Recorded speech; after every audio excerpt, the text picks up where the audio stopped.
Puthenpurackal family charitable trust സ്നേഹപുരസ്സരം അവതരിപ്പിക്കുന്ന ലഘു നാടകം പുണ്യപുരുഷൻ.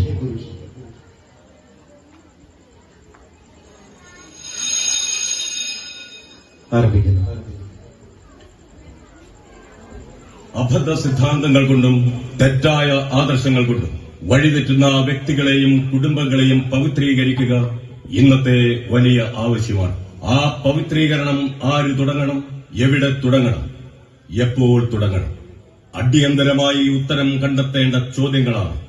വ്യക്തികളുടെ ജീവിതത്തിൽ കടന്നുപറ്റിയിട്ടുള്ള തെറ്റുകളും കുടുംബാന്തരീക്ഷത്തിൽ കലർന്നിട്ടുള്ള തിന്മകളും പരിഹരിക്കണമെങ്കിൽ വ്യക്തിപരമായ ജീവിതത്തെ അതിനിർമ്മലമായും കുടുംബജീവിതത്തെ അതിവിശുദ്ധമായും നയിച്ചിട്ടുള്ള ഒരു പുണ്യപുരുഷനെ ആദർശമായി നാം സ്വീകരിക്കണം. ആദർശത്തിനൊത്ത് സാമൂഹികമായ നമ്മുടെ ജീവിതത്തെ നിയന്ത്രിക്കണം.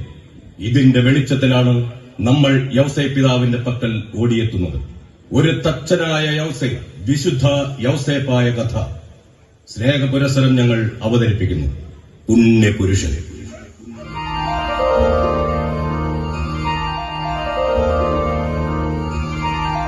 രചന, സംവിധാനം വർഗീസ് തളൽ.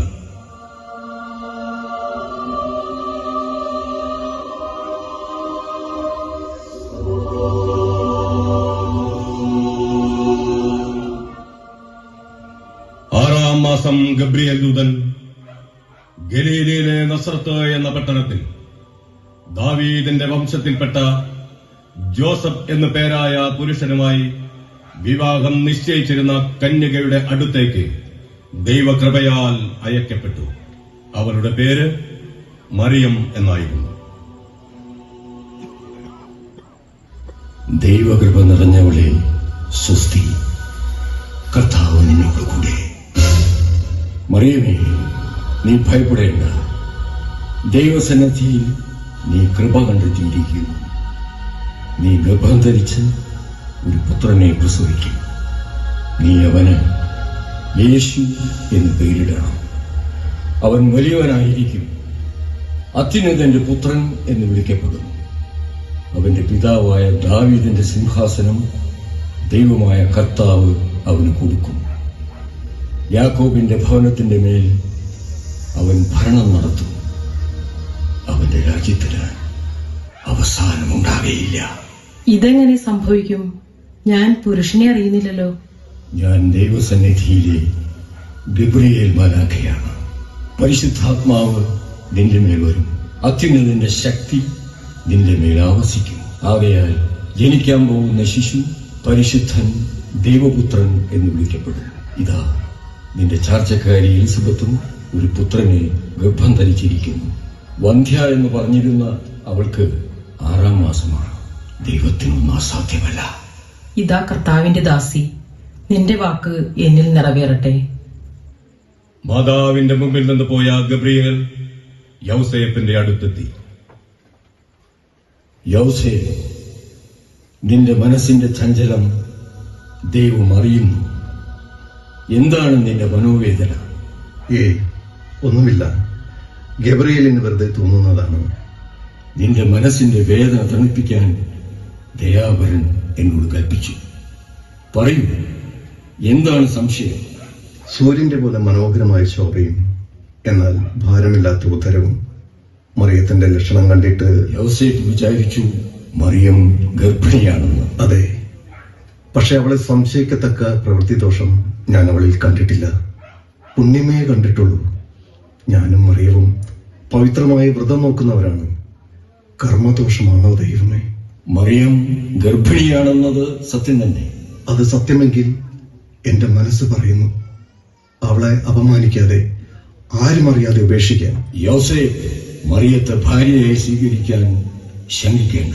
അവൾ ഗർഭവതിയായിരിക്കുന്നത് പരിശുദ്ധാത്മാവിന്റെ പ്രവർത്തനത്താലാണ്. പരിശുദ്ധാത്മാവിന്റെ പ്രവർത്തനത്താലോ? അതെ, അവൾ ഒരു പുത്രനെ പ്രസവിക്കും. അവനെ ഈശോ എന്ന് പേരിടണം. അവൻ തന്റെ ജനത്തെ പാപത്തിൽ നിന്ന് മോചിപ്പിക്കും. ഓ, ഇതിനു മാത്രം എന്ത് പുണ്യം ഞാൻ ചെയ്തു! ഇത് പ്രവാചകൻ വഴി അരുളി ചെയ്ത് പൂർത്തിയാകാൻ വേണ്ടിയാണോ? അതെ, ദൈവം നമ്മുടെ കൂടെ എന്നർത്ഥമുള്ള ഇമ്മാനുവേൽ എന്ന് അവൻ വിളിക്കപ്പെടും. ഭയവും സംശയവും നീക്കി സന്തോഷത്തോടെ ദൈവം ആഗ്രഹിക്കുന്ന പോലെ മറിയത്തെ സ്വീകരിച്ച് പരിപാലിക്കുക. തീർച്ചയായും ലോകരക്ഷകന്റെ വളർത്തുപിതാവാകാൻ എനിക്ക് ഭാഗ്യം ലഭിച്ചിരിക്കുന്നു. ഇതിൽ പരം ഒരു ആനന്ദം വേറെ എന്തുണ്ട്? സന്തോഷത്തോടെ സമാധാനത്തോടെ പ്രാർത്ഥനയുടെ ഐക്യത്തിൽ ജീവിക്കുക. ദൈവം നിങ്ങളെ അനുഗ്രഹിക്കട്ടെ. ആ ദിവ്യവാക്കുകൾക്ക് നന്ദി. ലോകരക്ഷകന്റെ അമ്മയും വളർത്തുപിതാവും തമ്മിലുള്ള കൂടിക്കാഴ്ച കണ്ണിന് ഇമ്പവും ഹൃദയത്തിന് കുളിരുമേകുന്ന ആ നിമിഷം സ്വർഗം തുറന്നിറങ്ങി വന്ന മാലാഖമാർ സാക്ഷി. മറിയം, ലോകരക്ഷകന്റെ അമ്മേ, സ്ത്രീകളിൽ നീ എത്ര അനുഗ്രഹിതയാണ്. എന്താണ് അങ്ങീ ചെയ്യുന്നത്? സന്തോഷമായി സമാധാനമായി ഗബ്രിയേലിന്റെ ആ ദിവ്യവാക്കുകൾ കേട്ടപ്പോൾ എന്റെ മനോദുഃഖം ഒഴിഞ്ഞു. മറിയം, എല്ലാം ദൈവത്തിന്റെ തീരുമാനങ്ങൾ. കുറച്ച് ദിവസങ്ങളായി ഞാൻ ഉറങ്ങിയിട്ട് എന്റെ മനസ്സിന്റെ ശങ്ക, ഹൃദയവേദന ആരറിയുന്നു? എല്ലാം ഞാൻ അറിയുന്നുണ്ടായിരുന്നു. അങ്ങയുടെ ഭീതി, അങ്ങയുടെ ചിന്ത, ആ മനോവികാരങ്ങൾ, ഭാവവ്യത്യാസം എല്ലാം. എന്നിട്ടും നീ എന്നോട് ഇതുവരെ ഒന്നും പറഞ്ഞില്ലല്ലോ മറിയം. ദൈവത്താലാണ് ഇത് സംഭവിച്ചതെങ്കിൽ ദൈവം തന്നെ അങ്ങയെ അറിയിക്കുമെന്ന് ഞാൻ വിശ്വസിച്ചു. അതിനായി പ്രാർത്ഥിച്ചു. അവിടുത്തെ കരുണയാൽ സംശയമെല്ലാം തീർന്നല്ലോ. മറിയം, നീ കന്യകാരത്നമാണ്. നിന്നെ സംശയിച്ചതിൽ എന്നോട് പൊറുക്കണം. അങ്ങൊരു മാന്യനും നീതിമാനുമാണെന്ന് ഞാൻ അറിഞ്ഞു കഴിഞ്ഞു. അങ്ങയുടെ നീതി, ആ എളിമ, അതിനെ ഞാൻ ബഹുമാനിക്കുന്നു. നീതിമാനായൊരു ഭർത്താവിനെ എനിക്ക് നൽകിയ ദൈവമേ, ലോകരക്ഷകന്റെ വളർത്തുപിതാവിന്റെ മുന്നിൽ ഞാനിതാ കുമ്പിടുന്നു. അന്നു തൊട്ട് യോസേഫ് കന്യകരത്നത്തെ കാത്തുപരിപാലിച്ചു. മറിയത്തിന്റെ പ്രസവ സമയം അടുക്കുന്തോറും മനസ്സിൽ ദൈവത്തോടുള്ള അപേക്ഷകളും വർദ്ധിച്ചു. എന്റെ പ്രിയ ദൈവമേ, ഒളിച്ചിടാതെ നീ വെളിച്ചത്ത് വരിക. അയാൾ മാസവും ദിവസവും വിനാഴികയും എണ്ണി നീക്കി. ഉണ്ണിയെ കാണാൻ വെമ്പുന്ന മനസ്സുമായി കാത്തിരുന്നു. ഒടുവിൽ പെട്ടെന്നാണ് രാജ്യത്തെ ജനത്തിന്റെ കണക്കെടുക്കാനുള്ള ആ വിളംബരം കേട്ടത്.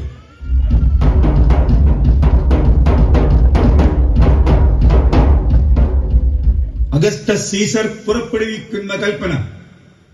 രാജ്യമാസകലമുള്ള ജനങ്ങൾ താന്താങ്ങളുടെ പട്ടണത്തിൽ പോയി ദേശാധിപതിയുടെ മുൻപിൽ പേരെഴുതിക്കണമെന്ന് ഇതിനാൽ കൽപ്പിക്കുന്നു. കൽപ്പന നിറവേറ്റാനായി യോസേഫ് മേരിയെയും കൂട്ടി ബത്ലഹേമിലേക്ക് പോയി. കാരണം യോസേഫ് ദാവീദിന്റെ വംശത്തിൽപ്പെട്ടവനായിരുന്നു. മറിയത്തിന് പ്രസവ സമയമടുത്തു. സത്രത്തിൽ അവർക്ക് സ്ഥലം ലഭിച്ചില്ല. ഒടുവിൽ കാലിത്തൊഴുത്തിൽ അഭയം തേടി. അവിടെ വെച്ച് അവൾ കടിഞ്ഞൂൽ പുത്രനെ പ്രസവിച്ചു.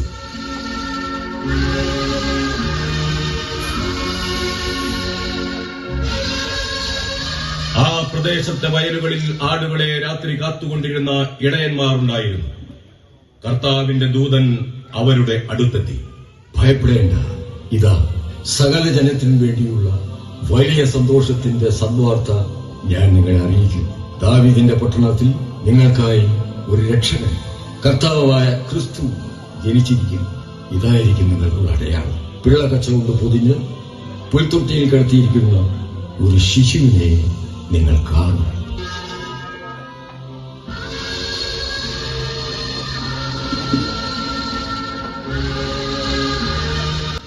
ലോകപാലക, കാഴ്ചയിൽ നീ കുഞ്ഞാണെങ്കിലും സർവേശ്വരൻ നീ തന്നെയാണ്. ദുർബലനാണെന്ന് തോന്നുമെങ്കിലും അനന്തമായ സന്തോഷം നിന്നിൽ നിന്നാണെന്ന് ഞങ്ങൾ വിശ്വസിക്കുന്നു. നല്ല ഇടയാ, നിന്റെ മുൻപിൽ സംസാരിക്കാൻ ഞങ്ങൾക്ക് സാമർഥ്യമില്ല. എങ്കിലും നീ ഞങ്ങളെ ഉപേക്ഷിക്കാതെ കാത്തു പരിപാലിക്കുമെന്ന് ഞങ്ങൾക്ക് ഉറപ്പുണ്ട്. ഭൂമിയിൽ ഞങ്ങൾക്ക് സമാധാനം നൽകാവുന്നവരെ നിന്നെ ഞങ്ങൾ കുമ്പിട്ട് ആരാധിക്കുന്നു. കിഴക്ക് കണ്ട നക്ഷത്രത്തെ പിന്തുടർന്ന് പൗരസ്ത്യ ദേശത്തു നിന്നെത്തിയ ജ്ഞാനികൾ മൂവരും അവനെ ആരാധിക്കുവാൻ പുൽക്കൂട്ടിൽ എത്തിച്ചേർന്നു. പ്രതാപത്തോടു കൂടിയ മുഖം, മേനി സൂര്യനേക്കാൾ വെണ്മ, എന്തൊരു തേജസ് അല്ലേ? സർവലക്ഷണവും തികഞ്ഞ സർവപാതകനായ ഉണ്ണി ദാവീദിന് പുത്രൻ ജനിച്ചിരിക്കുന്നു. ഇതാ ഇവിടെ. ഉണ്ണിയെ നേരിൽ കാണാൻ കഴിഞ്ഞ് നമ്മള് എത്ര ഭാഗ്യമുള്ളവരല്ലേ. നക്ഷത്രം വഴികാട്ടിയത് കൊണ്ട് നമുക്ക് ഈ ദിവ്യശിശുവിനെ വണങ്ങുവാൻ കഴിഞ്ഞു. ലോകരക്ഷകനെ കണ്ടു വണങ്ങുവാൻ താരശോഭയാൽ വീതിയൊരുക്കിയ ദൈവമേ, ഞങ്ങൾ ധന്യരായി. രാജാതിരാജനായ ബാലനാം യേശുവിനെ പുൽക്കൂട്ടിൽ ദർശിക്കുവാൻ ഭാഗ്യം തന്ന ദൈവമേ നന്ദി. സർവബലനാം ദേവനുണ്ണിയെ കണ്ണു വന്ദിക്കുവാനും കാഴ്ച സമർപ്പിക്കുവാനും ഈ പുണ്യദിനത്തിൽ തന്നെ ഞങ്ങൾക്കായി അവസരം ഒരുക്കിയ നാഥ, സന്തോഷത്തോടെ ഞങ്ങളുടെ ദേശത്തേക്കുള്ള വഴിത്താര രശ്മിയാൽ നിറയ്ക്കണമേ. പൗരോഹിത്യത്തിന്റെയും പ്രത്യാശയുടെയും പ്രതീകമായ മീറ അങ്ങയുടെ തിരുമുമ്പിൽ സമർപ്പിക്കുന്നു. ദൈവത്വത്തിന്റെയും വിശ്വാസത്തിന്റെയും അടയാളമായ ഈ കുന്തിരിക്കം നാഥ ഞങ്ങൾ സമർപ്പിക്കുന്നു. സ്വീകരിച്ചാലും. രാജ്യത്വത്തിന്റെയും സ്നേഹത്തിന്റെയും പ്രതീകമായ പൊന്ന് അങ്ങേക്ക് കാഴ്ചവെക്കുന്നു. അനുഗ്രഹിച്ചാലും. ജ്ഞാനികൾ തന്നെ കബളിപ്പിച്ചെന്ന് മനസ്സിലാക്കിയ ഹെറോദേസ് അസ്വസ്ഥരായി. കോപാകുലനായ രാജാവ് 2 വയസ്സിന് താഴെയുള്ള മുഴുവൻ കുഞ്ഞുങ്ങളെയും വധിക്കുവാൻ ഉത്തരവിട്ടു.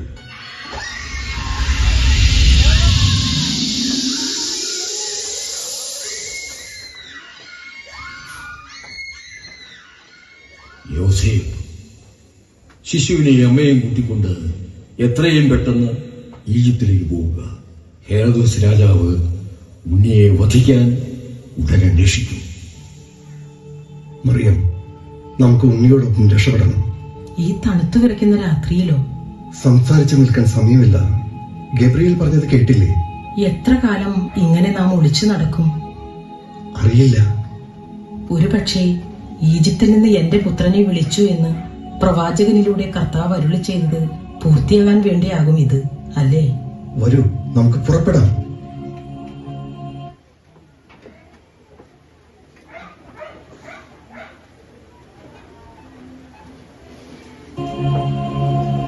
മറിയം, കർത്താവിന്റെ ദൂതൻ വന്ന് പറഞ്ഞു ഹെറോദോസ് മരിച്ചുവെന്ന്. അപ്പോൾ ഉണ്ണിയെ വധിക്കാൻ ശ്രമിച്ചവർ മരിച്ചു അല്ലേ? എന്നാൽ നമുക്ക് ഇസ്രായേൽ ദേശത്തേക്ക് മടങ്ങിയാലോ? പാടില്ല.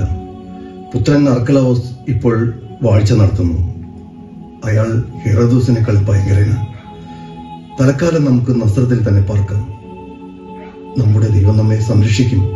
ചിലപ്പോൾ നസ്രായൻ എന്ന് വിളിക്കപ്പെടാനായിരിക്കും നമ്മുടെ മകന്റെ നിയോഗം. ഹെറോദേസിന്റെ മരണശേഷം പുത്രൻ അർക്കലാവോസ് രാജ്യഭരണം ഏറ്റെടുത്തു. യൂദാ രാജ്യത്തെ രാജാതിരാജനായ മഹാരാജാവ് അർക്കലാവോസ് എഴുന്നള്ളുന്നു.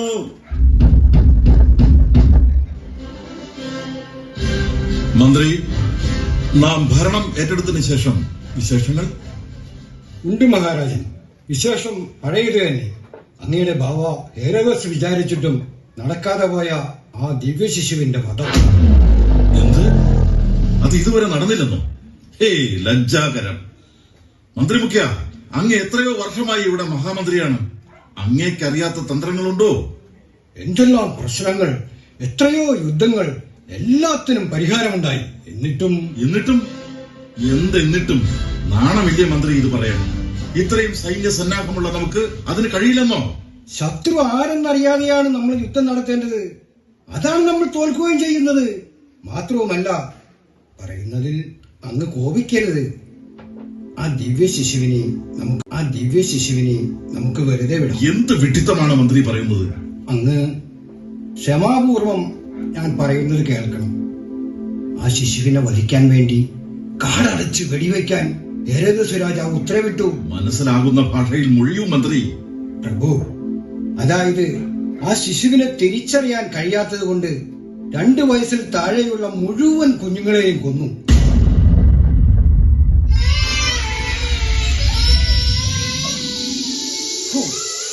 ആ കരച്ചിൽ ഇപ്പോഴും എന്റെ കാതുകളിൽ മുഴങ്ങുന്നു. നമ്മുടെ മനസ്സിന് അത് വല്ലാത്ത കുറ്റബോധം തോന്നുന്നു മഹാരാജൻ.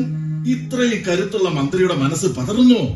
ആ ശിശുക്കളുടെ ശാപമാണ് അങ്ങയുടെ ബാവയുടെ മരണത്തിന് കാരണം. എന്തൊരു മരണമാണ്! പുഴുത്തു നാറി. നിർത്തൂ മന്ത്രി. ഏതു കാര്യം ഞാൻ മറക്കാൻ ശ്രമിക്കുന്നു അത് തന്നെ വീണ്ടും ഓർമ്മിപ്പിക്കുന്നു. പൊറുക്കണം അടിയൻ. ബാബയല്ലിത് പുത്രൻ അർക്കലാവോസ്.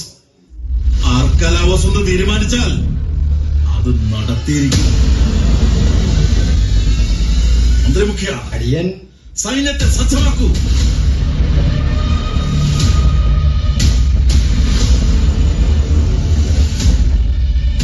എത്ര കിണഞ്ഞു പരിശ്രമിച്ചിട്ടും യേശുവിനെ വധിക്കാൻ കഴിഞ്ഞില്ല.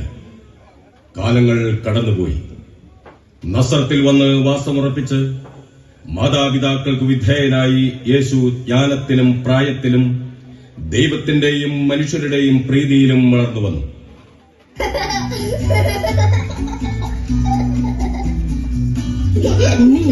ഓടല്ലേ, പതുക്കെ, വെള്ളം താഴെ പോകും.